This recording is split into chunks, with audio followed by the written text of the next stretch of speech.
Jadi kami sangat tahu bahwa itu beresiko begitu, tapi kami tidak mau mengorbankan bahwa ada saudara-saudara kita di Papua yang juga sedang berjuang begitu. Bagaimana kemudian pendeta Yeremia ditembak di kandang babinya gitu ya. Lalu kemudian dia sempat berbicara sama istrinya, saya sudah angkat tangan saya ditembak, lalu saya ditikam dari belakang leher saya. Saudara saksi Iqbal, tadi kan saksi menjelaskan tentang banyak sekali nama. Apakah kemudian saksi dan teman-teman tidak memahami atau memikirkan resiko dari menyebutkan atau mengungkapkan pola-pola atau dugaan-dugaan ini kepada publik? Kami memikirkan, karena itulah kami sangat berhati-hati yang mulia. Kami melakukan verifikasi, kami melakukan validasi, kami membeli data profil perusahaan, kami mencoba untuk mencari di mana ini. Jadi kami sangat tahu bahwa itu beresiko begitu, tapi kami tidak mau mengorbankan bahwa ada saudara-saudara kita di Papua yang juga sedang berjuang begitu. Oke, memang seberapa penting bagi rekan-rekan ini harus dipublikasi gitu. Apakah kemudian ini juga jadi standar buat rekan-rekan di masyarakat sipil ya, di Greenpeace, Pak Wahyu di Pantau Gambut, sebelumnya di Walhi, untuk membuat catatan dulu sebelum ada misalnya publikasi dan lain-lain? Begini, dorongan NGO atau kita atau kami membuat laporan ini yang mulia itu tidak pada orang, tidak pada niat untuk menentukan siapa punya siapa, tapi yang kami lihat adalah ada tata kelola pertambangan atau tata kelola industri berbasis lahan, baik itu sawit, tambang, HTI, yang itu buruk di Indonesia. Dalam kesimpulan kami, merusak lingkungan dan sebagainya, terjadi konflik. Kami tahu itu yang mulia. Dan ini konflik yang berkepanjangan di Intan Jaya.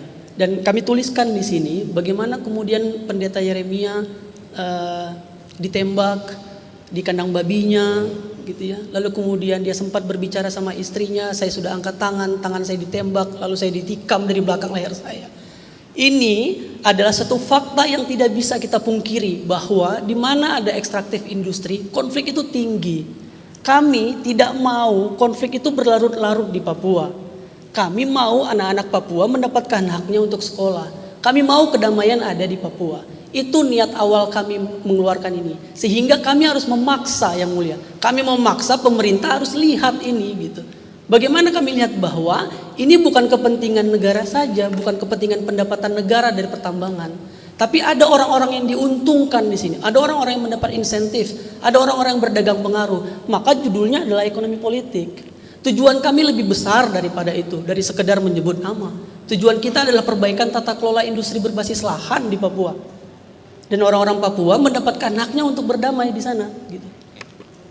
Bersama-sama tim riset, apakah juga dibahas mengenai seberapa besar atau dalam hal ini kemampuan Pak Luhut dan beberapa purnawirawan di situ mempengaruhi dalam hal ini institusi TNI dalam mobilisasi pasukan atau penempatan pasukan di sekitar situ? Apakah itu dibahas dalam hal itu? Dan apa kemudian inti dari analisis saudara dan yang dituliskan kemudian di hasil riset tersebut?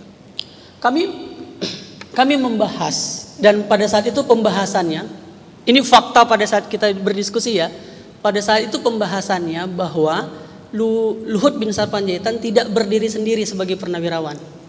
Itu yang mulia. Itu. Karena apa? Karena kami tahu bahwa Luhut bin Sarpanjaitan juga masih memiliki semacam waktu itu punya Bravo 5. Bravo 5 katakanlah consolidate para purnawirawan gitu ya, dalam hal waktu itu pemilu gitu.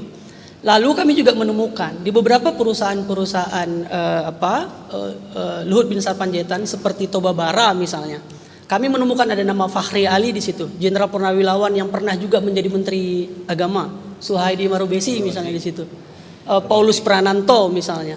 Jadi kami menemukan itu gitu. Jadi pengaruh atau influence, kami menganggap gitu ya, bahwa Luhut bin Sarpanjaitan punya pengaruh terhadap influence, tidak hanya dia sebagai jenderal berbintang gitu untuk mengharui TNI, tapi dia juga punya banyak yang close associate bahasanya kalau di FATF gitu, yang itu juga purnawirawan, yang itu juga terafiliasi dengan perusahaan yang terafiliasi dengan Luhut Binsar Panjaitan, sehingga kami menganggap pengaruhnya sangat besar begitu. Itu kita tahu bahwa ada data-data yang kita akhirnya rujuk gitu ya sampai dengan tahun 2018 yang menunjukkan adanya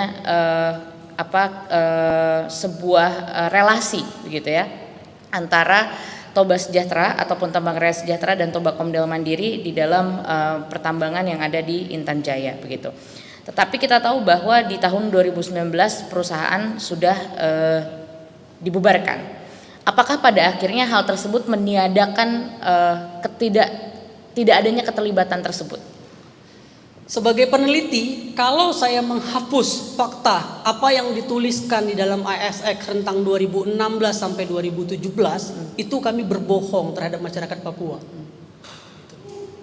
Bahwa kami harus menjelaskan ada keterlibatan elit politik di dalam pertambangan-pertambangan di Papua. Dengan cara apa? Dengan cara memiliki perusahaan-perusahaan yang ada di Papua. Begitu yang mulia. Jadi kami tidak mungkin menemukan fakta lalu kemudian menghapusnya. Karena apa? Tujuannya lagi-lagi adalah perbaikan tata kelola pertambangan atau industri berbasis lahan di Papua gitu. Dan itu tujuannya untuk apa? Tujuannya untuk masyarakat Papua gitu. Kita harus sampaikan bahwa fakta bahwa ada yang salah dalam tata kelola pertambangan di Papua. Itu clear tujuan kita. Baik, jadi yang saudara maksud adalah bahwa walaupun di tahun 2019 itu pada akhirnya dibubarkan, tapi itu tidak menegasikan adanya indikasi atau potensi keterlibatan sebagai political export person ataupun beneficial ownership. Tidak menegasikan, bahkan menambah dugaan kami bahwa Toba Komdel Mandiri adalah SPV dalam hal ini, perusahaan cangkang begitu. Tapi kami belum bisa membuktikan. Untuk itulah kenapa kami tidak menuliskan pembubaran itu di dalam laporan, begitu. Apakah ada rencana untuk melanjutkan riset ini untuk dengan batasan-batasan lain dan juga periode jangka waktu lain? Tentu perjuangan kita terhadap Papua tidak berhenti karena kasus ini. Kita akan lanjutkan riset-riset itu. Kita akan sampaikan kepada publik bahwa ada yang salah dalam tata kelola pertambangan di Indonesia. Baik. Menurut Anda sebagai peneliti dan juga bagaimana ketika di dalam riset itu meneliti, kenapa pada akhirnya nama Luhut tidak dicantumkan ke dalam kesimpulan riset? Begini, saya langsung ke pertanyaan terakhir ya. Kenapa nama Luhut tidak dicantumkan dalam kesimpulan riset? Karena memang kesimpulan riset, lagi-lagi mari kita kembalikan terhadap judul gitu ya. Judul itu sangat penting di dalam riset. Judulnya adalah ekonomi politik penempatan militer di Papua, dalam hal ini Intan Jaya. Maka kesimpulan kami harus merujuk pada judul berdasarkan apa? Berdasarkan fakta-fakta yang ada di dalamnya. Maka kita menyebut atau kami menyebut yang mulia di dalam kesimpulan itu indikasi gitu ya. Kami menyebut bahwa itu dalam satu paragraf utuh. Di atas kami menyebut bahwa asumsi dasarnya adalah penempatan militer di Papua tidak berdiri sendiri. Lalu kami menemukan ada nama-nama purnawirawan di dalam laporan tersebut, sehingga kami mengindikasikan bahwa konflik kepentingan atau konflik of interest